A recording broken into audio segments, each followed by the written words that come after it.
వాక్యంలో నుండి ఒక మాట జ్ఞాపకం చేసుకుంటూ వద్దాం ప్రియులారా. ఈరోజు మనం చూస్తున్నటువంటి ఒక మాట ఏంటంటే, మరి గత దినాల్లో మనం ధ్యానం లాస్ట్ ఇయర్ కూడా మనం జ్ఞాపకం చేసుకుంటూ వచ్చిన జెఫన్యా గ్రంథం 3వ అధ్యాయంలో బర్త్డే విషయమే. ఇప్పుడు కూడా బర్త్డే విషయమే ఒక మాట జ్ఞాపకం చేసుకుంటూ వస్తున్నాం. రండి, కీర్తనల గ్రంథం 16వ అధ్యాయము 9వ వచనంలో, అందువల్ల నా హృదయం సంతోషించుచున్నది, నా ఆత్మ హర్షించుచున్నది. కాబట్టి ఇక్కడ ఒక మాట ఏమనుందంటే, నా ఆత్మ హర్షించుచున్నది. కాబట్టి ఎవరి యందు హర్షించుచున్నది అని అంటే, అందువల్ల నా హృదయం సంతోషించున్నది, హర్షించున్నది. ఎవరిని బట్టి? దేవుని బట్టి. సో దేవుని బట్టి మన ఆత్మ సంతోషించేది ఉంటుంది.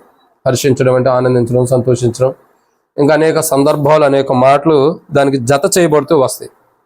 కాబట్టి ప్రియులారా, ఒక మాట ఏంటంటే, చిన్న ప్రార్థన చేసుకుందాం.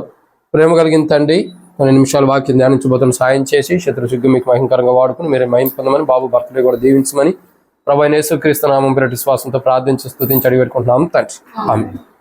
కాబట్టి ఇక్కడ రాయబడిన ఒక మాటను మనం జాగ్రత్తగా గమనించినట్లయితే, ఒక సన్నివేశం ఇక్కడ రాయబడుతూ వచ్చింది. ఏమని? నా ఆత్మ ఏం చేస్తుందండి? హర్షించుచున్నది అని దేవుని యొక్క వాక్యాన్ని మనం చూస్తూ వస్తున్నాం. దేవుని ఎడల మన ఆత్మ హర్షించడానికి గల కారణాలు ఏంటంటే, బైబిల్లో కొన్ని విషయాలు ఉన్నాయి. ఈ మాట లాస్ట్ ఇయర్ మనం చెప్పబడుతూ వచ్చింది ఎంతోమంది. ఇప్పుడు మనం చెప్పాము ఈ వాక్యం, ఇక్కడ చెప్పామన్నా 16వ అధ్యాయం కీర్తనలు చెప్పలా. అందుకే ఇప్పుడు కొత్తగా ఓ మాట ఉంది. ఏమనుందంటే, నా ఆత్మ దేవుని యందు హర్షించుచున్నది. అంటే దేవుని యందు మన ఆత్మ సంతోషించాలంటే, ఆనందించాలంటే చాలా విషయాలు మన జీవితాల్లో ఉండాలి. అయితే దేవుని యందు మన ఆత్మ ఎందుకు సంతోషిస్తుందంటే బైబిల్లో కొన్ని విషయాలు ఉన్నాయి. అంటే దాంట్లో మొదటి మాటను చూసినట్లయితే, కీర్తనల గ్రంథం 16వ అధ్యాయంలో ఒక మాట ఉంది, 5వ వచనం. యెహోవా నా స్వాస్థ్య భాగమును, నా పానీయ భాగమును నీవే నా భాగమును కాపాడుచున్నారు. కాబట్టి మొట్టమొదటిగా ఇక్కడ మనం చూసిన మాట ఏంటంటే, మన ఆత్మ దేవుని యందు ఎందుకు ఆనందిస్తుంది, హర్షిస్తుందంటే, మొదటి కోణాన్ని ఇక్కడ చూసినట్లయితే, దేవుడు మనకు కలిగిన భాగం అంతటిని కూడా, స్వాస్థ్యాన్ని ఏం చేస్తున్నాడు? కాపాడుతున్నాడు. నిజంగా మనకి ఏదైతే సమృద్ధి ఉందో అది దేవుడు కాపాడకపోతే మన దగ్గర ఎప్పుడూ నిలబడదు, ఎప్పుడు కూడా నిలబడదు. ఇప్పటికీ మన దగ్గర ఏదైనా సరే కొంత నిలబడగలుగుతుంది, దేవుడిచ్చే దాంట్లో కొంత మన దగ్గర ఉండగలుగుతుంది. మన భాగం ఏదైతే ఉందో దేవుడు దాన్ని కాపాడుతున్నాడు. అంటే భాగం అంటే ఈ లోకంలో అందరికీ భాగాలు వెళ్తాయి, ఈ లోకంలో అందరికీ భాగాలు వెళ్తాయి. అంటే తాగుబోతుల గురించి మనం ఒక మాట చూస్తాం. ఏమంటాం వాళ్ళ గురించి? వాక్యంలో చూడం కానీ వాళ్ళు ఏమంటారు? వాళ్ళు తాగిన వాళ్ళు ఖచ్చితంగా పన్ను కట్టాలంట, ప్రతిరోజు పన్ను కడతాడంట. సంపాదించిన సంపాదన ఏం చేస్తాడు? కొంత గవర్నమెంట్కి పన్ను కడతాడు, కొంత ఇంటికాడ భోజనానికి కానీ ఇంటికాడ కూడా కొద్దిగా పన్ను కడతాడు. అంటే దేనికి దానికి వెళ్ళాల్సిందే. అందుకే ప్రభు కూడా అన్నాడు, కైసరే దేవునికి. అంటే దేవుడు ఆశీర్వదించే భాగం అన్నది అనేక కోణాల్లో ఉంటుంది, ఎవరి భాగం వాళ్ళకి వెళ్ళిపోవాలి. కానీ ఇక్కడ ఎక్కువ మాట ఏమంటాడంటే, యెహోవా నా స్వాస్థ్య భాగం, నా పానీయ భాగం నీవే నా భాగమును కాపాడుతున్నావు. అంటే మనకి ఏదైతే దేవుడు ఆశీర్వాదాన్ని ఇచ్చాడో, మనకి ఏదైతే దీవెనని ఇచ్చాడో దాన్ని దేవుడు ఏం చేస్తున్నాడు? ఖచ్చితంగా కాపాడుతున్నాడు. ఇది మొదటిది. దాన్ని బట్టి నా హృదయం ఏమవుతుంది? హర్షించుచున్నది. కాబట్టి దేవుని యొక్క వాక్యాన్ని మనం జాగ్రత్తగా చూసినట్లయితే ప్రియులారా, మొదటి మాట చూస్తున్నాం, నా హృదయం దేవుని యందు నా ఆత్మ దేవుని యందు హర్షించుతున్నదని భక్తుడు ఎందుకు అంటున్నాడంటే, మొదటి కోణము తన స్వాస్థ్య భాగాన్ని అంతటిని దేవుడు కాపాడుతున్నాడు. అది గర్భఫలం అవ్వచ్చు, అది బిడ్డలు అవ్వచ్చు, కుమారులు అవ్వచ్చు, కుమార్తెలు అవ్వచ్చు. ఎవరి మాట అంటున్నాడు? దావీదు యొక్క జీవితంలో దావీదు రాజు రాస్తున్నటువంటి కీర్తన. ఈ కీర్తనలో దావీదు రాజు అంటున్నాడు, నా భాగము, నా స్వాస్థ్య భాగం. కాబట్టి మన స్వాస్థ్యం ఏంటి? ఆస్తో, ఐశ్వర్యమో, డబ్బో ఇది కాదు మన స్వాస్థ్య భాగం. ప్రతి మనిషికి స్వాస్థ్య భాగం ఏంటి? తన తండ్రి నుంచి వచ్చేటటువంటి ఆశీర్వాదాలు, కుటుంబాన్ని నుంచి వచ్చే ఆశీర్వాదాలు. చూడండి, బైబిల్లో సహోదరులు ఉన్నారు. ఒక వ్యక్తికి కుమారులు లేరు, కుమార్తెలు మాత్రమే ఉండాలి. కుమార్తెలు వచ్చి అడుగుతూ వస్తారు. ఏమని అడుగుతారు? పైన అధికారుల్ని, అయ్యా మా తండ్రి స్వాస్థ్యం మాకు లేదా అని అడుగుతారు. స్వాస్థ్య భాగం అంటే డబ్బులో ఆస్తి అనే కాదు, హక్కు. ఆ హక్కుని దేవుడు స్వాస్థ్యంగా ఇస్తున్నాడు, కాపాడుతున్నాడు. హక్కును కూడా పరలోక రాజ్యంలో ఏ హక్కు అయితే దేవుడు మనకి ఇచ్చాడో, ఏ హక్కు అయితే పరలోక రాజ్యంలో మనం ఉండాలన్న రక్షణ మార్మోన్స్ ఇచ్చాడో, దాన్ని మన ఎల్ల దేవుడు ఎప్పుడు కాపాడడానికి ఇష్టపడతాడు. కాబట్టి భక్తుడు అయిన దావీదు రాజు అంటాడు కదా, అయ్యా నీవు ఖచ్చితంగా ఏం చేస్తున్నావు అంటే నా స్వాస్థ్యాన్ని కాపాడుతున్నావు. అది నా బిడ్డలు, నా గర్భఫలం, నువ్వు నాకు ఇచ్చిన బహుమానం, నువ్వు నాకు ఇచ్చిన కుటుంబం. నిజంగా ఈరోజు స్వాస్థ్యాన్ని దేవుడు కాపాడాడు కాబట్టి సంవత్సరాది మొదలుకొని సంవత్సరాంతం వరకు కూడా యెహోవా కన్నులు సంవత్సరాది మొదలుకొని సంవత్సరాంతం వరకు ఉంటున్నాయి కాబట్టే ఈ బిడ్డని దేవుడు కాపాడుతూ వస్తున్నాడు. అందుకే ఎన్నో అనారోగ్యాలు వస్తున్నాయి, ఎన్నో బలహీనతలు వచ్చినప్పుడు కూడా దేవుడు మనకిచ్చిన స్వాస్థ్యాన్ని కాపాడుతున్నాడు. దీన్ని బట్టి మన ఆత్మ ఎలా ఉండాలా? దుఃఖపడకూడదు. మన ఆత్మ ఎప్పుడు కూడా దేవుని ఎడల ఎలా ఉండాలి? హర్షించాలి, అంటే ఆనందించాలి, సంతోషించాలి. దేవుని ఎడల, ప్రభా నీవు నాకిచ్చిన స్వాస్థ్య భాగాన్ని కాపాడుతూ వస్తున్నావు. దాన్ని బట్టి ఏం చేయాలి? దేవుణ్ణి స్తుతించాలి. ప్రభా నువ్వు ఇచ్చిన స్వాస్థ్య భాగాన్ని కాపాడుతున్నావు, ఆ స్వాస్థ్య భాగాన్ని నువ్వు విడిచిపెడతలా. ఏదైనా కావాలని నేను అడిగాను, నువ్వు ఇచ్చావు, కానీ ఈ స్వాస్థ్యాన్ని నువ్వు పోగొట్టులా. ఈ స్వాస్థ్యాన్ని ఏం చేస్తున్నావు? ఇచ్చిన గర్భఫలాన్ని దేవుడు కాపాడుతున్నాడు. దీన్ని బట్టి దేవుని మనం స్తుతించాలా, ఆరాధించాలా. దేవునికి మనం ఎంతో రుణస్తులు. ఎందుకంటే ఒక స్వాస్థ్యము దేవుడు మనకి ఇచ్చిన గర్భఫలం, అది మన స్వాస్థ్యము. దాన్ని మనం ఏం చేయాలా? కాపాడుకుంటూ, మనం కాపాడుకోవాలంటే దేవుడు మన గర్భఫలాన్ని కాపాడుతున్నాడు. ఈ స్వాస్థ్యాన్ని దేవుడు కాపాడుతున్నందుకు ఏం చేయాలా? మనం ఆనందించాలి, సంతోషించాలి. ప్రభా నా బిడ్డలు, నాకు బిడ్డలనిచ్చి ఒక కుమార్తెనిచ్చి వారిని నువ్వు కాపాడుతున్నావు ప్రభా అని మనం సంతోషించాలి. ఎప్పుడైనా కుమారుడు పుడితే బాధపడతామా? ఆ కుమార్తె పుడితే బాధపడతామేమో, కానీ కుమారుడు పుడితే బాధపడతామా? బాధపడరా? సరే, కాదంతా వేరే విషయం. కాబట్టి కంపల్సరీ అనేక కోణాలు బాధపడేవాళ్ళు ఎక్కువ ఉంటారు. అంటే కుమారుడు అనే కాదు, కుమార్తె అనే కాదు, బాధపడేవాళ్ళు చాలా మంది ఉంటారు. కొంతమంది ఒకసారి మనం అనుకుంటాం, ఎప్పుడు వాళ్ళు పిల్లలు పుట్టిన తర్వాత, పుట్టినప్పుడు అందరూ సంతోషిస్తాం, హాస్పిటల్ అందరూ సంతోషిస్తాం. కొన్ని దినాలు పెరిగే కొంది ఈయన ఎందుకు కన్నారా అనుకుంటాం. వాడు మాట విన్నప్పుడు, లేదా రోడ్డు మీద అటు ఇటు గంతులు వేస్తున్నప్పుడు, తిరుగుతున్నప్పుడు, వీళ్ళని ఎట్ట కన్నవరా, ఎందుకు కన్నవరా అనుకుంటాం. అనుకుంటాం. ఎందుకని? కన్నప్పుడే స్వీట్లు పంచుకుంటాం, కన్నప్పుడే హ్యాపీగా ఉంటాం. వాడిని తొట్లో వేసిన తర్వాత భోజనాలు పెడతాం, ఎన్నెన్నో ఉంటాయి. కొన్ని తొట్లో నుంచి అటు బయటకు వచ్చిన తర్వాత ఉంటుంది, అప్పుడేమంటాము? ఎందుకు గన్నాను రా ఇట్లా అంటూ అనుకుంటాం. మామూలుగానేంటి అక్క అనిపించినట్టు ఉంది బాగా. కాబట్టి ఏంటంటే స్వాస్థ్యం అది పెంచేటప్పుడు బాధ ఉంటుంది. అయితే ఒక విషయం ఏంటంటే ప్రియులారా, మనకు బాధ అనిపించిన మనకిచ్చిన స్వాస్థ్యాన్ని ఆయన కాపాడుతున్నాడు. ఏ దేవుడు మనకు స్వాస్థ్యాన్ని ఇచ్చాడో, మన బిడ్డలు మన స్వాస్థ్యం. వాళ్ళు ఎంత కాదనుకున్నా, వీళ్ళు ఎందుకు పుట్టారు అనుకున్నా, వీళ్ళు పుట్టకపోయినా మంచిది అనుకున్నా, వాళ్ళు మనకిచ్చిన స్వాస్థ్యం. ఆ స్వాస్థ్యాన్ని దేవుడు ఏం చేస్తున్నాడు? కాపాడుతున్నాడు. దీన్ని బట్టి మనం దేవుని ఆరాధించాలి, హర్షించాలి. మన హృదయం దేవుని అందు, మన ఆత్మ ఏం చేయాలా? ఎప్పుడు కూడా ఆత్మలో బాధ ఉండదు. కొన్ని నిమిషాలు క్లుప్తంగా ముగిచేద్దాం. ఈ బర్త్డే ఎప్పుడు సంవత్సరం కూడా 9 తర్వాతే స్టార్ట్ అవుతుంది కూడిక. సరే, కాబట్టి ఒక్క మాట అర్థం చేసుకోవాల్సింది ఏంటంటే, మనకు దేవుడు ఇచ్చిన స్వాస్థ్యం మన బిడ్డలు. ఆ స్వాస్థ్యాన్ని దేవుడు ఏం చేస్తున్నాడు? ఖచ్చితంగా కాపాడుతున్నాడు. దాన్ని బట్టి మన ఆత్మ ఏం చేయాలా? దేవుని యందు ఆనందించాలి, హర్షించాలి. ఇక రెండో విషయం ఇక్కడ ఉంది. కీర్తనల గ్రంథం 16వ అధ్యాయం 2వ మాట చూసినట్లయితే 6వ వచనం, మనోహరమైన స్థలములు నాకు పాలు ప్రాప్తించాను. రెండోదిగా మన ఆత్మ ఎందుకు ఆనందించాలి, హర్షించాలంటే, ఒక మనోహరమైన స్థలంలో దేవుడు మనకి ప్రాప్తిస్తున్నాడు. అంటే మనోహరమైన స్థలం ఏంటి? పరలోక రాజ్యం. ఒక పరలోక రాజ్యం అని కాదు, పరలోక రాజ్యంలో దేవుడు మనకు స్థానం ఇస్తున్నాడు. పరలోక రాజ్యంలో మనం కూడా ఉండటానికి దేవుడు అనుమతిస్తున్నాడు. ఏం చేస్తున్నాడు? మనం కూడా ఉండడానికి దేవుడు అనుమతిస్తున్నాడు. పరలోక రాజ్యంలో దేవుని ఎదుట, దేవుని దగ్గర, దేవునితో పాటు ఆ మనోహరమైన స్థలంలో దేవుడు మనం నివసించడానికి దేవుడు ఇష్టపడుతున్నాడు. దాన్ని బట్టి మనం ఏం చేయాలా? హర్షించాలి. మన ఆత్మ దుఃఖపడకూడదు. అయ్యో పరలోక రాజ్యానికి నేను వెళ్తానా, దేవుని రాజ్యంలో ఉంటానేమో, ఎందుకు వెళ్తాను పరలోక రాజ్యానికి అని దుఃఖపడకూడదు. ఒకటి, దేవుడు మనకి ఇచ్చిన స్వాస్థ్యాన్ని బట్టి మనం ఏం చేయాలా? సంతోషించాలి, హర్షించాలి. 2, దేవుడు మనకు మనోహరమైన స్థలంలో పాలు పంపులు ఇచ్చాడు. ఎక్కడ? మనోహరమైన స్థలం అంటే శ్రేష్టకరమైన స్థలంలో, అంటే ఎంతో గొప్ప స్థలంలో. ఆ మనోహరమైన స్థలంలో ఎవరు ఉంటారంటే పరిశుద్ధులు ఉంటారు. ఎవరుంటారు? పరిశుద్ధులు, పవిత్రులు ఉంటారు. ఒక ఎంత నమ్మకమైన వారు, నీతిమంతులు ఉంటారు అక్కడ. అంత గొప్ప స్థలంలో దేవుడు మన బిడ్డలకు స్థానం ఇస్తున్నాడు. మనకిచ్చిన స్వాస్థ్య భాగాన్ని కాపాడుతున్నాడు. 2, మనోహరమైన స్థలంలో పాలు పంపిస్తున్నాడు. ఎంత గొప్ప ధన్యత చూడండి. దాన్ని బట్టి మనం ఆనందించాలి. బిడ్డ పేరు ఏం పెట్టారు? హర్షాన్ని పెట్టాం. మనం హర్షించకపోతే ఎట్లా? ఇప్పుడు మన బిడ్డలకు పేర్లు ఎందుకు పెట్టుకుంటాం అంటే, అది మనకు కావాలని సంతోషాన్ని పెట్టుకుంటాం. మనకు లేదు కాబట్టి అది పొందుకోవడానికి.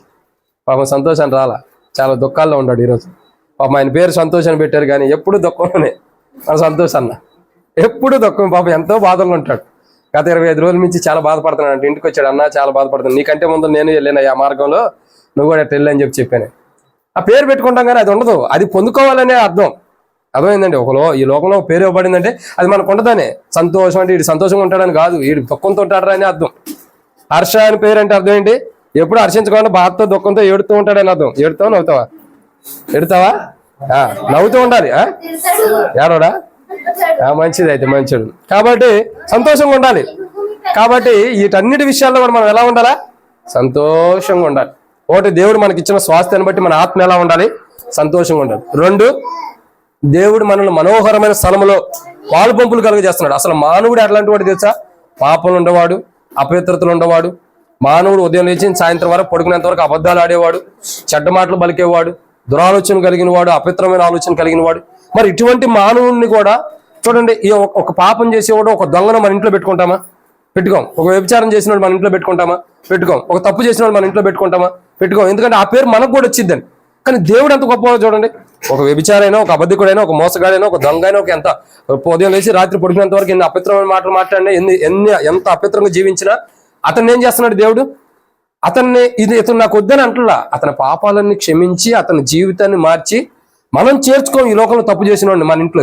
కానీ దేవుడు తప్పు చేసిన మానవుడి యొక్క తప్పును క్షమించి ఆయన రాజ్యంలో చేర్చుకుంటున్నాడు. అదే మనోహరమైన స్థలం. దేవుడు నివసించే స్థలమే మనోహరమైనది. అటువంటి స్థలంలో మనకు పాలు ప్రాప్తి. మనం అక్కడ ఉంటున్నామంటే దేవుని బట్టి మనం ఏం చేయాలా? సంతోషించాలి, ఆనందించాలి. దేవా, నాకు నువ్వు ఉండే స్థలంలో ఇస్తున్నావు. నేనైతే యోగ్యుని కాదు. ఉదయం లేచి రాత్రి పడుకునేంత వరకు ఎన్నో మాటలు మాట్లాడేవాడిని, అపవిత్రమైన మాటలు, ఎన్నో బూతు మాటలు, ఎంతో మోసకరమైన జీవితం. నా చూపులే కరెక్ట్ అయినా కావు. అయినా నన్ను కూడా నువ్వు విడిచిపెట్టుకోకుండా ఈ లోకం తప్పు చేసిన వాడిని నా ఇంట్లో చేర్చుకోను. కానీ నువ్వు నన్నైతే ప్రభు, నేను ఎన్నో తప్పులు చేస్తున్నా, నన్ను నీ ఇంట్లో చేర్చుకోవడానికి ఇష్టపడుతున్నావు. అందుకొరకు నీ కుమారుని నీ లోకాన్ని పంపి ఆయన శిలువలో ప్రాణం పెట్టడం ద్వారా నా పాపాలు క్షమించావు. ఆయన ద్వారా, ఆయన రక్త మడుగుల ద్వారా నన్ను కడిగి పవిత్రపరిచావు. ప్రభా, మనోహరమైన స్థలం అంటే దేవుడు నివసించే స్థలం. ఎంత గొప్ప ధన్యత! ఎక్కడా కూడా రాసిబడలేదు, ఎక్కడ కూడా రాయబడలేదు ఎంత గొప్ప ధన్యత. మనోహరమైన స్థలం అంటే దేవుడు నివసించే స్థలంలో మానవుడు కూడా దేవుని దగ్గర ఉంటున్నాడు. ఎంత గొప్ప ధన్యత! ఆ ధన్యతను మనం పొందుకోవాలి కూడా. దాన్ని బట్టి మనం ఏం చేయాలి? పొందుకున్నాం మనము హర్షించాలి, ఆనందించాలి. అయ్యో, దేవుని దగ్గరికి వెళ్తానా, ఎందుకు వెళ్తానని దుఃఖపడతామా? దేవుని దగ్గరికి వెళ్ళాలనే మానవుడు యొక్క ఉద్దేశం. ఆనందం. ఇది రెండో మాట. ఇక ముగిచ్చేద్దాం, టైం అయిపోయింది కాబట్టి. మూడో విషయం చూద్దానండి. కీర్తన గ్రంథం 16వ అధ్యాయం 6వ వచనం.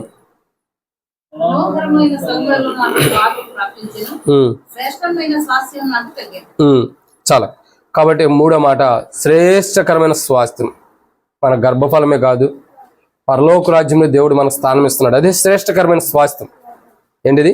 శ్రేష్టకరమైన స్వాస్థ్యం. పరలోక రాజ్యంలో దేవుడు మనకు స్థానం ఇస్తున్నాడు.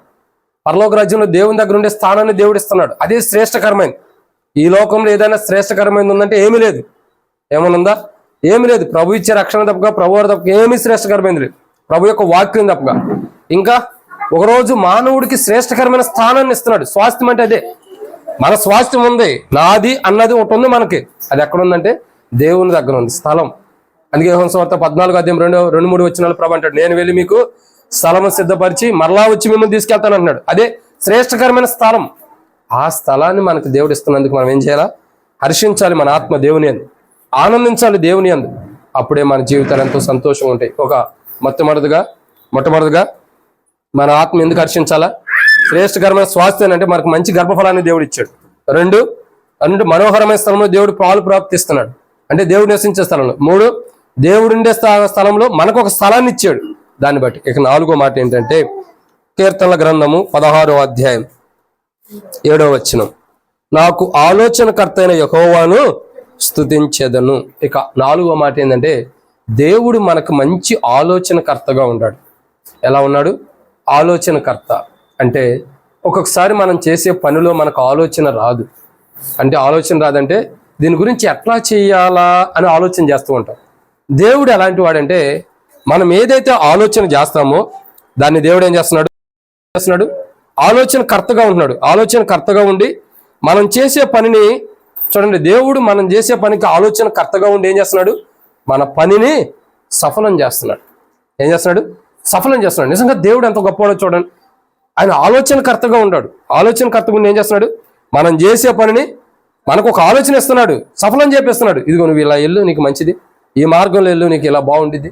ఈ మార్గంలోకి వెళ్తే నువ్వు ఎలా ఉంటావు, ఈ మార్గంలోకి వెళ్తే ఇలా నష్టపోతావని మనకంటూ ఒక ఆలోచన దేవుడు బయలుపరిచి ఆలోచన ఇచ్చి నడిపించేవాడు ఉంటాడు. నిజంగా దేవుడు ఎంత గొప్పవాడో చూడండి. మనల్ని పుట్టించడమే కాదు, తల్లి గర్భం నుండి పుట్టించడమే కాదు, తల్లి గర్భం నుండి లోకానికి రావడమే కాదు, ఆ తల్లిదండ్రుల ఆయుష్ ఆరోగ్యాలు వారిచ్చే దీవెనలు కాదు, వారిచ్చే ఆయుష ఆరోగ్యాలు కాదు, దీవెనలు కాదు, ఇంకా దేవుడు మనల్ని కాపాడుతున్నాడు. కాపాడేం చేస్తున్నాడు? ఒక ఆలోచన ఇస్తున్నాడు మనకు. ఏం చేయాలో తెలియని స్థితిలో ఉన్నప్పుడు, దిక్కుదోచని స్థితిలో ఉన్నప్పుడు ఆ పరిస్థితికి ఒక మార్గాన్ని చూపిస్తున్నాడు, ఒక ఆలోచన ఇస్తున్నాడు. దీన్ని బట్టి ఇది జరిగిద్ది. ఒకసారి మనం ఎన్నో పనులు చేస్తాం. ఇప్పుడు అన్నోళ్ళే ఉండారు, చక్కగా ఏం చేస్తారు, అంతా కూడా బిల్డింగ్ పని కానీ, మిషన్లు, ట్రాక్టర్లు అన్ని పనులు చేస్తారు. ఒక్కోసారి ఒక్కొక్క పని మీద ఏంటంటే ఏం అర్థం కాదు, దీన్ని ఏంటి ఎట్లా చేయాలి అనే ఒక ఆలోచన మీద పడిపోతాం.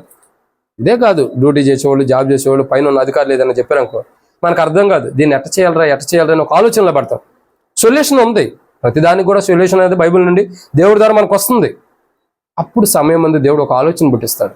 దేవుడిని అడగాలి, ప్రభా ఇది ఎలా ఉంది, దీని గురించి ఏం చేయమంటావు, ఈ పరిస్థితి ఎలా ఉంది, దీని గురించి నేను బయటికి ఎట్లా వెళ్ళాలి. అప్పుడు దేవుడు ఏం చేస్తాడంటే ఒక ఆలోచన ఇస్తాడు, ఒక ఆలోచన బయలుపరుస్తాడు. దానికే ఉంది ఆలోచనకర్త.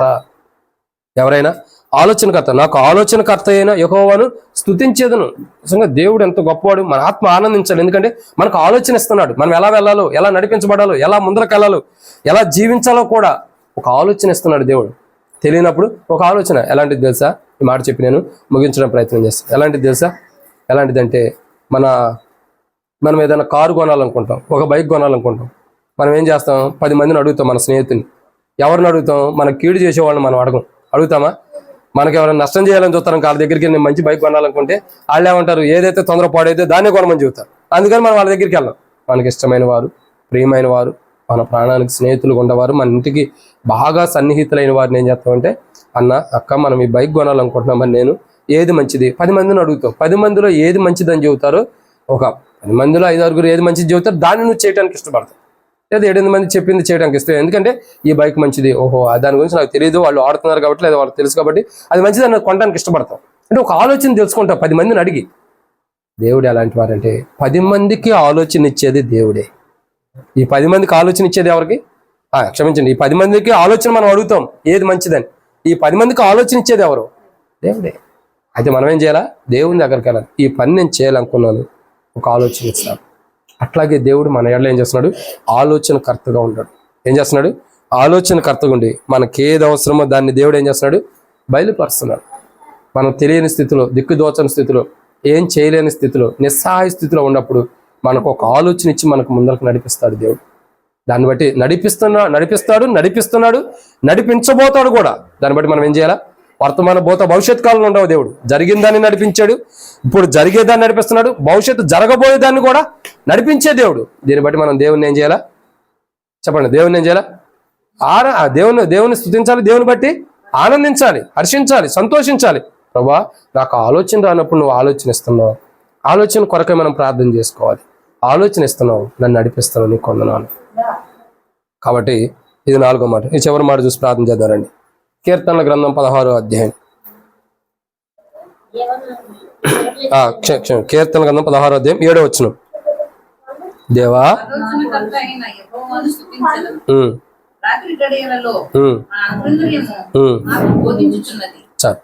కాబట్టి ఆ 5వదిగా ఆయన మాటలు, ఆయన విధానం మనం చూస్తున్నాము. ఏం చేస్తున్నాయి? రాత్రి గడియల అంతర్యం నాకు బోధించుచున్నది. ఎవరిని బట్టి బోధిస్తుంది? దేవుని బట్టి. చూడండి, దీన్ని బట్టి మనం సంతోషించాలి, హర్షించాలి. ఏంటంటే, దేవా నిన్ను గురించినటువంటి బోధ నాలో వస్తుంది, నిన్ను గురించినటువంటి ఆలోచనలు, బోధ విధానం, నిన్ను గురించిన మాటలు నా హృదయంలోకి వస్తున్నాయి. దాన్ని బట్టి దేవుని నేను సంతోషిస్తున్నాను, దేవుని నేను సంతోషించాలి. ఇక 6వ మాట ఏంటంటే, చూడండి 8వ వచనం. సదాకాలం యెహోవాయందు నా గురి నిలుపుచున్నాను, ఆయన నా కుడి పార్శ్వన ఉన్నాడు కనుక నేను కదల్చబడను. ఇది ప్రాముఖ్యమైన మాట. 6వదిగా చూసినట్లయితే ఆయన ఏం చేస్తున్నాడు? మన కుడి పార్శ్వమునందు ఉన్నాడు. దేవుడు ఎక్కడున్నాడంటే మన కుడి పార్శ్వంలో ఉన్నాడు. మన కుడి వైపున దేవుడు ఉన్నాడు. ఎక్కడున్నాడు? మన కుడి వైపున. చూడండి, పెళ్ళయ్యేటప్పుడు భార్య భర్త వైపు ఎక్కడి నుంచి ఉన్నది? ఎడమవైపు. కానీ భార్యకి అదేమయ్యింది? అర్థమవుతుందండి? ఒక భార్యకి భర్త ఎటువైపు నుంచి ఉంటాడు పెళ్లి రోజు? పెళ్ళి రోజు కాదు, కుడివైపు. కుడివైపు భర్త నుంచి ఉంటాడు, కానీ భార్యకి చూస్తే ఎలా ఉండిద్ది? ఎడమ వైపు అనిపించింది. కానీ భార్యకి భర్త ఎక్కడ ఉంటాడు? అది అంటే కుడి పార్శ్వంలో భర్త ఎలా ఒక అండగా తోడుగా ఉండి భార్యను కాపాడటానికి కుడివైపు నుంచుంటాడో, అలాగే దేవుడు మన కుడి పార్శ్వం నుండి అన్ని విధాల మనం చూసుకుంటాడు. మనం ఏ విషయంలో కూడా కదల్చబడం. ఏమంటాడు? ఆయన నా కుడి పార్శ్వం ఉన్నాడు కనుక నేను ఇక వచ్చి నేను కదల్చలేదు. దేవుడు నీ కుడి పార్శ్వంలో నిలబడి ఉంటే ఖడ్గమైన, కరువైనా, బాధ అయినా, వస్త్రహీనత అయినా, ఉపద్రవాలైనా, సముద్రం ఉప్పొంగి వచ్చినా ఏది వచ్చినా నీకేం కాదు. ఎందుకంటే వాటిని సృష్టించిన వాడు ఆయనే కాబట్టి. ఆరోదిగా మన హృదయం, మన ఆత్మ దేవుని ఎందుకు హర్షించాలి, సంతోషించాలంటే ఆరో మాట, ఎందుకు? ఆయన మన కుడి పార్శ్వం నందు ఉన్నాడు కాబట్టి. 1, ఆయన మనకు స్వాస్థ్య భాగం ఇస్తున్నాడు, మంచి గర్భఫలం ఇచ్చాడు. 2, ఇచ్చిన గర్భఫలం కాపాడుతున్నాడు. 2, మనోహరమైన స్థలంలో పాలు పంపిస్తున్నాడు. 3, శ్రేష్టకరమైన స్వాస్థ్యాన్ని ఇస్తున్నాడు. 4, ఏం చేస్తున్నాడు? మనకు ఆలోచన కర్తగా ఉంటాడు. 5, మనకు బోధిస్తున్నాడు. ఏం కావాలన్నది బోధ, దేవుని కృప ద్వారా మనం బోధించబడుతుంది ఆయన గురించి. 6, ఇక్కడ ఆయన మన కుడి పార్శ్వం నందు ఉన్నాడు. ఇక ఈ మాట ఏంటంటే ఆయన మన కుడి పార్శ్వం నందు ఉన్నాడు కాబట్టి అందువలన మన హృదయం ఏం చేయాలా? సంతోషించాలి. మన ఆత్మ, నా శరీరం కూడా సురక్షితంగా నివసించుచున్నది. ఇది చివరి మాట. 9వ వచనం చివరిలో ఉంది, నా శరీరము సురక్షితంగా నివసించుచున్నది. కాబట్టి ఆ 7వ విషయం ఏంటంటే మన శరీరం సురక్షితంగా ఉందంటే, అంటే మన శరీరం అంటే మనము సురక్షితంగా ఉన్నామంటే అది దేవుని కృపే. దాన్ని బట్టి ఏం చేయాలి? మనం దేవుణ్ణి, మన ఆత్మ దేవుని యందు హర్షించాలి, సంతోషించాలి. ఏంటంటే ప్రభా, ఈరోజు నేను స్థిరంగా ఉండాను, ఈరోజు నేను దేవా నా శరీరం కూడా సురక్షితంగా ఉందంటే నేను సురక్షితంగా ఉండా, క్షేమంగా ఉండా, దానికి కారణం నువ్వే అని మన ఆత్మ ఏం చేయాలి? దేవుని యందు. ఇక్కడ ఇన్ని చెప్పే కదా, మీకు అందరు కూడా డౌట్ రావచ్చు, అసలు మన ఆత్మ దేవుని యందు ఎందుకు సంతోషించాలని? దేవుడు ఆత్మస్వరూపి. దేవుడు ఎవరు? ఆత్మస్వరూపి. యేసు ప్రభు ఈ లోకానికి ఒక రూపంతో వచ్చాడు, కానీ ఎవరు కూడా యేసు ప్రభు బొమ్మ పెట్టుకుని దాన్ని పూజించకూడదు. చాలా మంది మన దేవుని బిడ్డలైన వారు క్రైస్తవులు తెలియదు. ఏం చేస్తారు? యేసు ప్రభు బొమ్మ పెట్టుకుని దాన్ని పూజిస్తూ వస్తారు. అది యేసు ప్రభు చెప్పాలి అలా చేయమని. యేసు ప్రభు వారే చెప్పాడు, తండ్రి ఆత్మ కనుక ఆయన ఆరాధించు ఆత్మతో సత్యంతో. కాబట్టి ఇక్కడ అంశం ఏంటంటే క్రైస్తవులు మేము తెలుసుకోవాల్సింది ఏంటంటే ఆత్మ ద్వారా ఏం చేయాలా? అందుకు అంటున్నాడు ఆత్మ దేవుని హర్షించడం అని. ఎందుకు అంటున్నాడు అంటే ఇదే కారణం. మన దేవుడు ఎలాంటి వారంటే ఆత్మస్వరూపి. మనం ఏం చేయాలా? ఆత్మ. మీరు ఎప్పుడైనా గుర్తుపెట్టుకోండి, ఈ మాట చెప్పి నేను ముగిస్తున్నాను. ఎప్పుడైనా బలంగా ఒక మాట అనుకుంటే జరిగిద్ది. ఎప్పుడైనా మీకు గమనించారా? దాన్నే క్రైస్తవులు విశ్వాసం అంటారు. ఒక తెలియని ప్రజలు ఏమంటారంటే, దేవుని గురించి తెలియని ప్రజలు బలమైన మాట అని అనుకుంటాం. మనసులో ఒకటి గట్టిగా అనుకున్నామంటే జరిగిద్ది అంటారు. చాలా మంది పెద్దలు కూడా అంటారు కదా, నువ్వు మనసులో ఏదైనా గట్టిగా అనుకో జరిగిద్దని. అదే ఆత్మ. మనసు అంటే ఆత్మ. మన ఆత్మలో మనం గట్టిగా ఏదైతే దేవుని అడుగుతామో అది ఖచ్చితంగా జరిగింది. మన ఆత్మలో మనం దేవుని ఏది అడుగుతామో ఖచ్చితంగా జరిగింది. కాబట్టి అందుకే ఆత్మను బట్టి, ఆత్మ ద్వారా మన ఆత్మ ఏం చేయాలి? దేవుని యందు హర్షించాలని అందుకే అంటున్నాడు. దేవుడు ఆత్మస్వరూపి. దేవుడు ఆత్మస్వరూపి కాబట్టి మనలో ఉన్న ఆత్మ దేవుని ఆత్మను బట్టి ఆనందించాలి. ఎందుకు చెప్తున్నా చూడండి. ఆయన మనకు స్వాస్థ్య భాగ్యం ఇచ్చాడు, గర్భఫలం, దేవుడు ఇచ్చిన బహుమానాన్ని బట్టి. 2, మనం ఎందుకు హర్షించాలా? చెప్పండి, మర్చిపోయారా? నేను చెప్పి ముగిస్తానండి, మీరు తీయొద్దు, మర్చిపోయినట్టున్నారు. 1, ఆయన మనకు స్వాస్థ్య భాగం గర్భఫలం ఇచ్చినందుకు మనం గర్భఫలం ఇష్టమే కాదు, వాటిని కాపాడుతున్నందుకు మనం మన ఆత్మ సంతోషించాలి. 2, ఆయన ఏం చేస్తున్నాడు?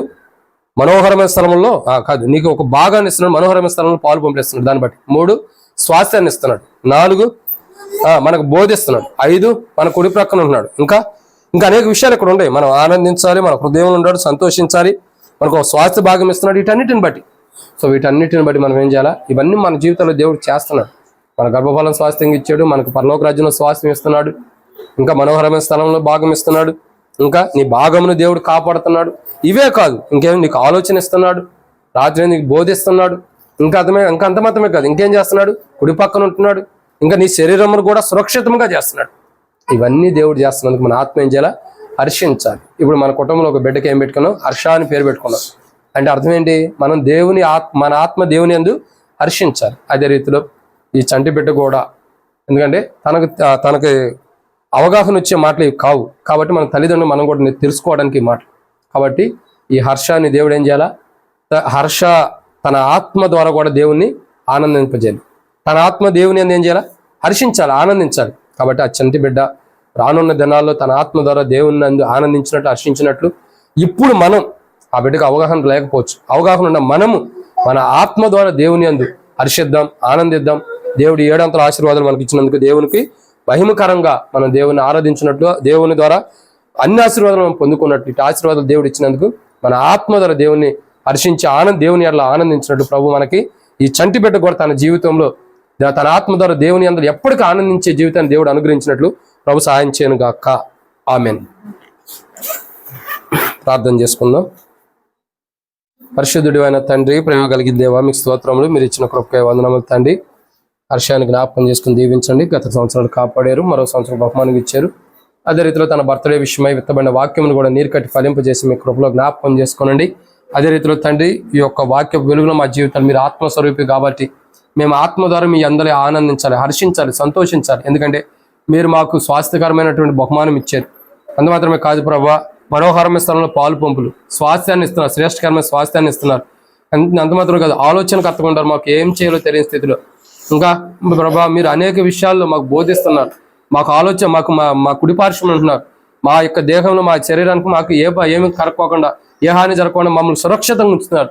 వీటన్నిటిని బట్టి మా ఆత్మ మీ అందరూ సంతోషించాలి. అటే రీతిలో ఈ బిడ్డ యొక్క ఆత్మ కూడా సంతోషించినట్టు, కుటుంబం ఇక్కడికి వచ్చిన వారి ఆత్మలు కూడా మీ అందరూ హర్షించి సంతోషించినట్టు, వారి ఎర్ర మీరు చేసిన ఈ 7 ప్రాముఖ్యమైన అద్భుతాలను బట్టి ఇంకెన్నో చేస్తున్నారు. వీటిని బట్టి సంతోషించే వారికి సిద్ధపరచమని, బిడ్డ సంవత్సరములు కూడా తాను జీవించే సంవత్సరం ఎంతో అధికమైన రీతిలో చేయమని, ప్రతి సంవత్సరం మీ ద్వారా తన ఆత్మను బట్టి సంతోషించేవాడుగా, మేము మీ ఆత్మను కూడా సంతోషింపజేసేవాడిగా సిద్ధపరచమని, తన జీవితంలో ఎంతో ఆశీర్వాదకరంగా చేయమని, తాను బ్రతిక దినములని కృపాక్షేమములు వెంట మీరు అనుగ్రహించి మహిమ పొందమని, బిడ్డను దీవించి ఆశీర్వదించమని, గత సంవత్సరాలు కాపాడి మరో సంవత్సరం కూడా కాపాడి బహుమానం తెచ్చేయమని, ప్రభు యేసుక్రీస్తు నామం పేరిట విశ్వాసంతో తల్లిదండ్రులు అందరిని, కుటుంబీకులు కూడా పెదనాలను ప్రభా జ్ఞాపకం చేసుకుని, పెద్దమ్మలు కానీ కుటుంబీకులు, దేవా నాయనమ్మని, అదే రీతిలో తల్లి తండ్రిని అందరిని కూడా దీవించమని ప్రభు యేసుక్రీస్తు నామం పేరిట విశ్వాసంతో ప్రార్థిస్తున్నాం తండ్రి. ఆమేన్.